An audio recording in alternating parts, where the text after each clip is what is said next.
Hi everybody, another video from me, and this time it's to show you the relatively new Olympus Pen F.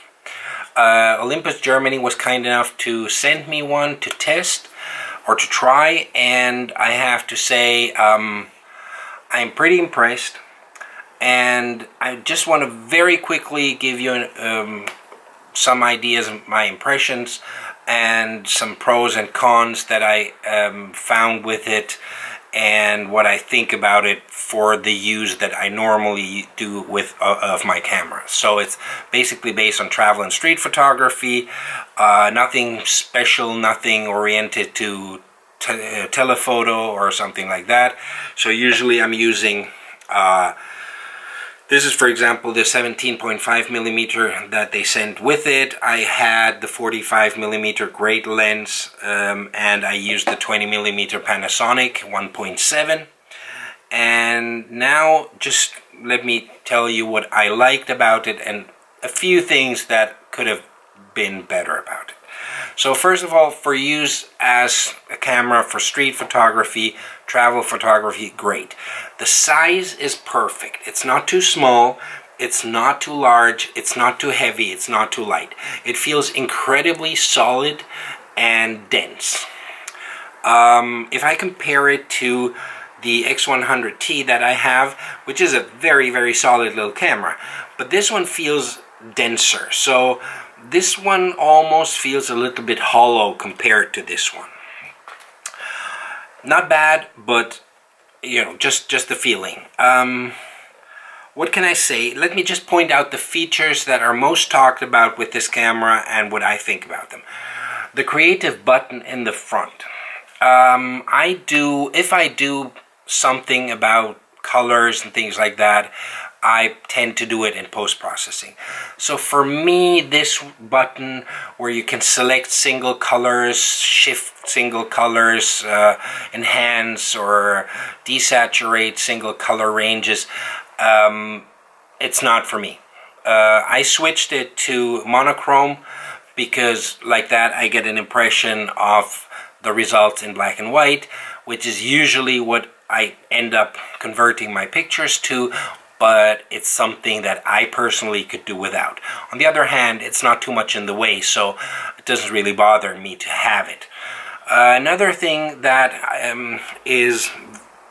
that I would like to point out is the flip screen this camera has, and it's really beautiful because you can flip it in. So this is basically this leatherette you have, and you can use it like an old camera where you take your shot and you don't even chimp, you just take it home and see the pictures that you took. Or you can flip it out and use it as a regular digital camera with a back screen. You still have an excellent electronic viewfinder. One thing, the automatic switching has been a little bit of a problem for me, like in the Fujifilm, because the sensor is on the inside of the camera. So if I hold it to my eye, it's to the outside of my face, and depending on the light falling in and with my glasses, it may really, the viewfinder picture every now and then switches off. So that's a problem I've had with this camera and with some other cameras. If they had put the sensor on this side, probably would have been a little bit better. But another advantage this flip screen has is it's a touch screen, so you can take picture and it focuses and releases from the screen.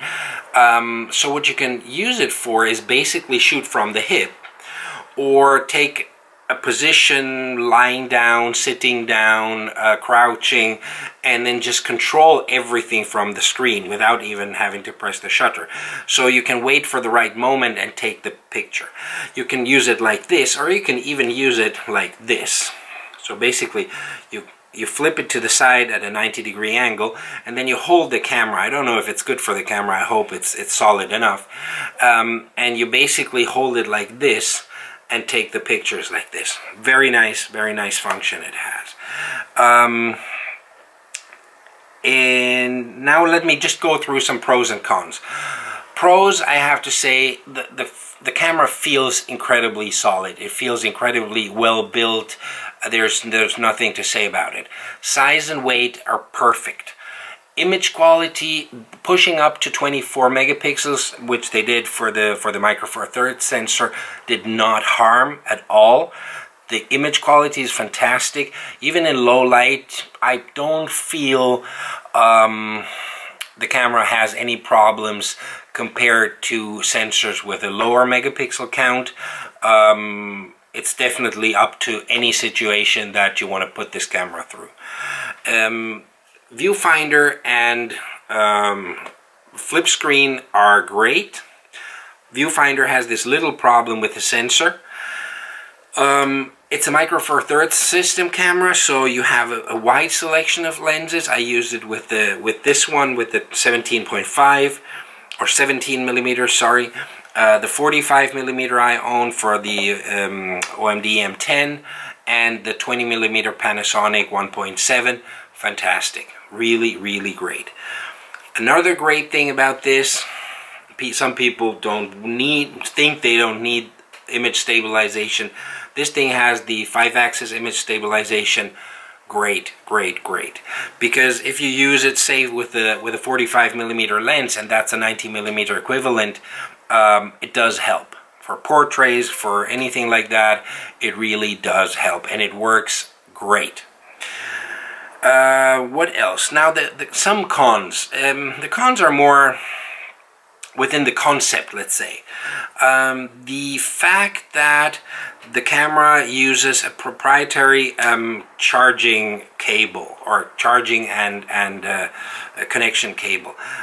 I personally prefer, like Sony does, if they use a micro USB cable that you can exchange, and you have one micro USB cable with you. You use it for your phone, your batteries, your camera, everything.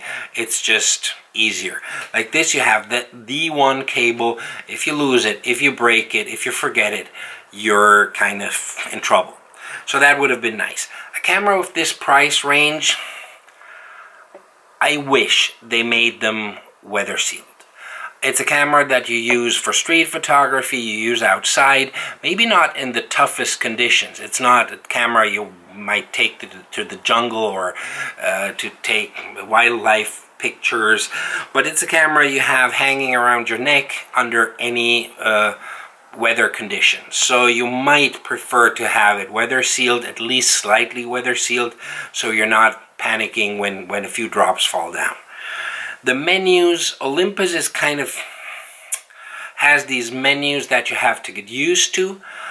In my perspective. On the other hand, you set the camera up when you start using it, and then you don't have to spend too much time in the menus. And besides, to access the main functions that you want to use, you have this overview here that you can even access through the touch screen, and there you set most of the stuff you may want to change on a regular basis.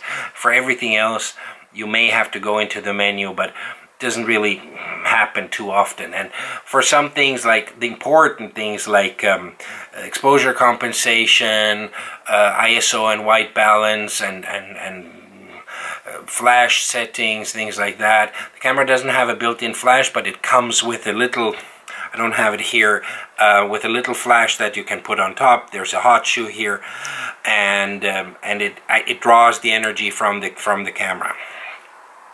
So menus are special, but not a real problem. For me, a real problem was the position of the eye sensor, because in fact, sometimes you hold the camera to your eye, you just turn the camera a little bit, and the image goes away. It may be a problem due to my wearing glasses, but a lot of people wear glasses, so maybe if they had put the sensor on the other side, the problem would have been solved. So to resume everything, it's a great little camera. I have to say, I was impressed. It's one of those dangerous cameras that I like them so much that even if I have a few cameras of that sort, more or less, kind of in that range, and it feels so good to handle, and it's a camera you enjoy using. It's something I really have to say. You enjoy using this camera, and this is what all my videos are about. I'm not going into technical details. If you want to get technical details, you can get them in so many different places. But what I try to tell you is how a camera feels when you use it in a normal situation. And this camera feels really, really, really, really good. The size is perfect, the weight is perfect, not too much, not too little. It feels incredibly solid and dense. It's really amazing. It's I can compare it to other cameras. Really, it's within the Leica range, I have to say, in terms of feeling. Now, it doesn't really mean anything because, you know, they may put lead in it and it feels solid and heavy and dense. So I don't know what they did, how they did it, if it's real, if it reflects the quality. I think it does, because it's really, I mean, it makes sense. You know, it's a high range camera. It's a premium camera. It's a premium compact camera. So they built it in a way that you feel what you're using. So really, I have to say, the image quality is perfect. The handling is perfect. The battery life is really good enough, more than good enough, because they used a battery that is not too small. And in my German video that was a little more detailed, I made this comparison. I have this RX100 RX1 battery here. So this is the one, and this is the one for the Olympus, you know, just to show you, just to show you the difference.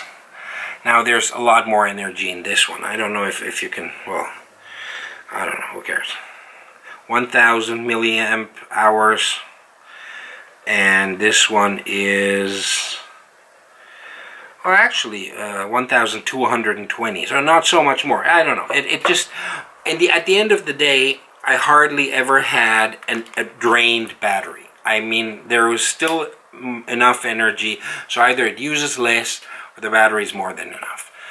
Now, before we get too confused, as I said, great camera. I would recommend it if what you want is something that feels good, takes excellent photos, is not a sports camera or wildlife camera, but a compact, attractive, everyday city camera. I hope you enjoyed it. These are my feelings about the camera. I'm kind of sad I have to send it back, I have to say.